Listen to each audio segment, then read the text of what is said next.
Սիրելի ընկերներ, ԶԼՄ-ներում լուրեր է տարածվել, որ այս մեր հեծի ժամանակավոր մի տղա բոլորին հաթաթայ է տալիս, որ հանկարծ չգան աշխատանքային ժամից հետո, հանկարծ չգան մասնակցեն իրենց իսկական ղեկավարին ի աջակցություն դատարանի բակում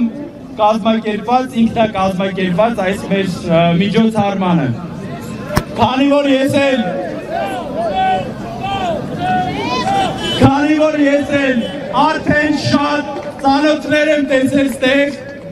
մեր հետից ու ես էլ ասում եմ վախ չկա, էլի եմ ասում, ոչ մեկ չի վախենում ձեզանից, ձեզ հույս եք տվել կամ չգիտեմ ձեզ ինչ է կարևոր ձեզանից վախենում են, վախեցող չկա, չի էլ եղել, պայքարելու եք մեր ձևով ու կրելու եք մեր ձևով։